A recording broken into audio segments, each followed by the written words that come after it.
Namaskar. After coronavirus, bird flu has created a new fear in our hearts. Let us answer all the questions that are arising in your mind from the expert present in our studio. We have with us Dr. Swati Maheshwari. She is an internal medicine specialist. A very warm welcome Thank here. you. First of all, how should a layman take this bird flu concerns? See, first thing that we need to understand is that bird flu is a zoonotic infection, which has a natural reservoir of birds. So actually, it is a disease which spreads like fire in birds. But generally, what we have seen is it doesn't jump too much to humans. But yes, in the past, we have seen cases where it has come and transferred to the humans as well, and it has high mortality in humans, and that is why the concern. So sometimes these infections, which are actually the natural inhabitants of birds for that matter, seem to jump from bird into the humans or into the animals, so the other livestock that we have. So that's why the concern is there, and that's why we should be worried, for in the sense that we should be more careful. We should be more attentive to the happenings around us, and we should know what kind of disease is it, what symptoms it throws up, and how can we protect ourselves. You said it is a zoonotic infection. So is it the same like we have been, we went through last time when H5N1 strain came into this scenario? So is it the same, or is there any difference that you see? So there are different kind of influenza viruses that float among birds for that matter, and we have different terminologies to kind of define them as well. But out of all those influenza A viruses that are there amongst the birds, the H5N1 and the H7N9 are the two varieties which are notorious ones, which are known to have transmitted to humans. So we are more worried about these strains rather than the others, because we haven't seen cases with the other strains.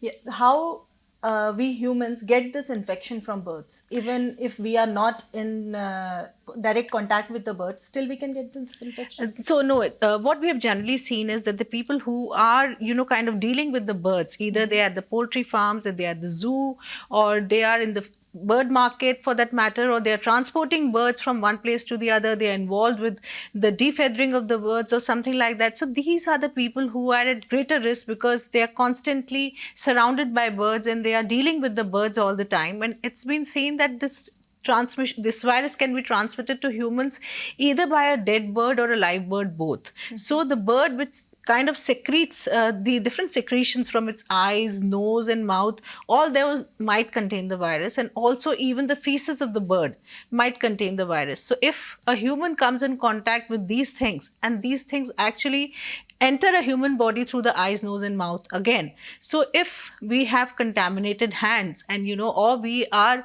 in vicinity of the birds and the respiratory droplets are floating around, then a human might catch this infection. For example, I'm living in a society where there are a lot of pigeons. We generally see pigeons are around, Then how, am I at risk if there are many pigeons there and they are, shitting around, or just, sitting on my terrace or my balcony or something like that? Yeah, so the good thing that we have seen till now is pigeons are not good contenders for transmitting this virus, and we have generally not seen this infection spread through through the pigeons for that matter. But generally what happens is that this virus is a natural inhabitant for the wild birds, and it stays in the wild birds, it co-inhabits them. But once it gets transmitted from a wild bird to a domestic bird, or the birds, which we are actually having at the poultry farm and all and everywhere, then it spreads like fire, because and it has high mortality rate in the birds as well. So we have seen suddenly, numerous birds, lakhs and hundreds of birds, they suddenly start dying and you find them. So it is very common in them. But just in case these birds come in contact with more birds around, and that's why we actually cordon off the area. So the more they come in touch with the other birds, the more the spread of the virus will be. And that's why, unfortunately, we have to cull the birds as well. That is very unfortunate, of Yes, course. What are the symptoms that we can see? Okay, so if somebody who's come in contact with the birds, say for the incubation period is roughly around 10 days. So if you've come in contact with the bird and suddenly you feel that you have high-grade fever, or there's headache, malaise for that matter, or you have pain in the abdomen, or somebody even might have diarrhea for that matter, or conjunctivitis in the eyes, or suddenly there's difficulty in breathing and you have a lot of cough and all, then you should get alarmed and you should reach out to your doctor and be suspicious that this could be bird flu for that matter.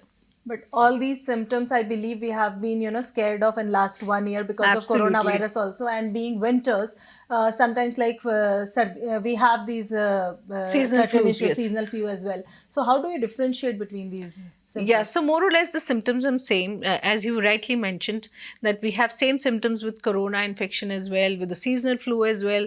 But some way or the other, along with all these sign symptoms that I just elaborated for you, there would be a history of contact with the birds for that matter. Either you're working in the market, you went to the market, or you have been dealing with rearing of these birds at the farms and all. So if you have such kind of contact history, if you've been in contact with such birds and all, then there's a high suspicion rate. What is the prevention for this if once I have got the infection?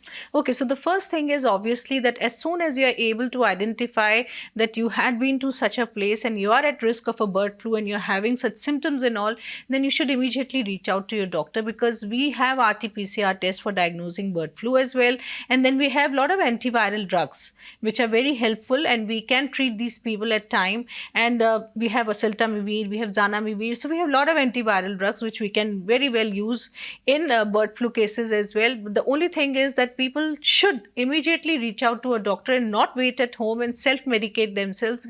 Because what we have seen with bird flu cases, though there have been very handful cases only, there have been roughly around 800, 900 cases in the world till now where the bird flu has got transmitted to humans. But the mortality rate is very high. So it's roughly around 60%. So if two people catch bird flu, then one of them probably would lose his life to bird flu, because it's a very fulminant infection. It quickly actually goes on to severe complications and all. So the only thing that I would like to suggest to our viewers as well is to know the symptoms, be aware of the disease, and reach out to the doctor at the earliest. And what are the precautions that I can take so that I don't get this infection at all? Absolutely. So if you are, working in a place where you have birds around, or you have been in touch with them, then one thing is that you should wear mask. You should wear N95 mask, because this is around as respiratory droplets as well. So we don't want you to inhale the virus in. Secondly, you should wear gloves, especially if you're dealing with the birds, if you're doing defeathering, or you're dealing with their dead bodies, or you're cleaning their shit up around and everything. So you should be wearing gloves so that you don't touch those contaminated hands at your eyes, nose and mouth. So you should avoid doing that. And secondly, you should be very careful about the hygiene. So you should be washing your hands frequently with soap and water. And secondly, for general people, I would say that if during the time of an outbreak of bird flu, people should avoid eating uncooked eggs and meat for that matter, because what we have seen is that this virus is very sensitive to heat. So if you cook your food well, then the virus gets killed. But if you don't cook your food well, if you're consuming eggs which are raw, or you're consuming meat which is undercooked or raw, then there are high chances of getting bird flu as well. Okay, so if I have any pets or birds at home, or if I'm eating veg, non-veg or eggs and all that stuff, I am safe if I take those precautions, whatever you have said. Absolutely. And with the birds in the captivity that we have seen, that, generally birds that you keep at home as pets, one or two birds, is that in the cages and all, generally we have not seen cases of bird flu spreading from there, because they need to come in contact with some wild birds or something to actually catch the infection. It won't spontaneously erupt. So for that matter, that is safe and nothing to worry about. But if you're living in an area where you have seen an outbreak happen, then probably you need to be very, very cautious and keep a special care about the hygiene. Look after your hygiene, and especially about the food as well. Then you should be very careful, because then there's a chance of bird flu spreading. Okay, any kind of vaccination for bird flu that Yeah, we have? we do have. FDA had approved bird flu, I think, vaccination in 2009 itself. So it was approved, and it is there. But since it's not a very common disease around, and generally bird flu doesn't actually transmit to humans for that matter, and neither humans transmit it from one human to another, that's why the vaccines are not in regular use. Okay. For that matter. But yes, the vaccines are there, and the government can procure them if they see that this is going to be a potential threat in coming times. Then the government can procure these vaccines and vaccinate the susceptible population. Okay, if I have taken any seasonal flu influenza vaccine, will it help in bird flu as well? No, the virus is very different, and the vaccines are targeted for different viruses for that matter. So the seasonal influenza vaccine is not effective on bird flu. Thank you, Dr. Swati, for Thank all you. the valuable information. So this was all about bird flu, its prevention and the risk involved. Take care. Namaskar.